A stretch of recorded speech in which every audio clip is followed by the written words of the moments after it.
I haven't heard her music. Today is the perfect opportunity. How are you doing, Berita? I'm doing well. Thank you so much for having me again. That's fantastic.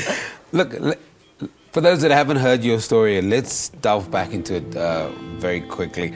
You're from Zimbabwe, traveled to New Zealand, Yes. where your parents are farmers. Yes. And talk to me about just the musical development and the musical experience of all of that traveling and different cultures and how it's impacted on your sound. I actually, I was born in Zimbabwe, Bulawayo. I grew up there. I never intended to be a musician. I've always loved school. From when I was grade 1, I always made #1 in class, and I thought I was going to be a doctor or an accountant or something of that nature. But then when I was 16 and my parents moved to New Zealand, it was a whole new world, because when I got there, it's literally one farm after the next.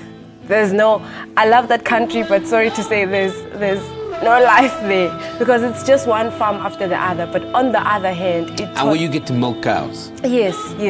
My parents wake up every day at 4 o'clock to go and milk cows. And what ended up happening is that on weekends, what I like about New Zealand is that all the kids there work. Every kid works on weekends and in the morning before they go to school. So I got into that culture as well. And I started waking up every day, going to milk cows, then I would go to school after. Singing to the cows one more time. Yes, that's where I would have all my dreams. Everything that I wanted to do, I would think about in the morning at 4 o'clock as I was milking the cows. And as a result, I bought my first guitar from milking cows. You don't believe me? I do. At some point, you're going to have to put a cow on your guitar then. Talk to me about the challenges of pursuing music and then also full-time studies. That must have been incredibly difficult. It was. I mean, when I recorded my album, I had no idea. I'm one of those kids that literally had dreams of being in the industry, but I did not know what it entailed. And once my album came out, and I remember the late Bra Eddie Zondi was the first one to actually play my song every Sunday on his insert on radios. And now what happened is that from then it started picking up. By December, my management was getting calls left, right, and center. I had gigs, I had all of that. And to make things worse, when I was a third-year student, I won the award for Best African Pop Album at the Metros. And after that, it got even more hectic. I was doing gigs during the week. I was doing gigs on the weekends.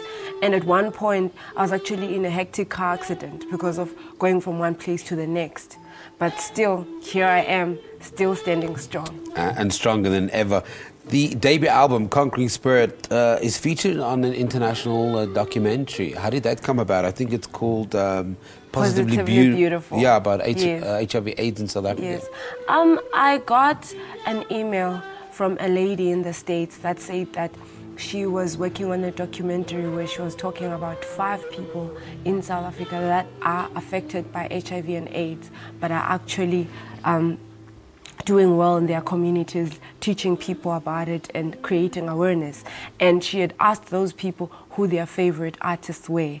And one of them was saying that I love Berita to death. I would love to meet her. I would love to go to her concerts. Basically, she got the idea that I was one of those people's idols. So she decided that it would be best for her to feature my music so that in the future, when she promotes the documentary, I can take along to Europe and to America and also get to meet these people face to face. For sure, that sounds absolutely amazing. Now we're going to have you in studio with us performing some music. That is Afro Pop songstress Berita. Debut album Conquering Spirit is out. And of course, if you have experienced the music, been to the live concerts, you can talk to us about it morning live at SABC.co.za. We'll take an ad break. You don't go anywhere.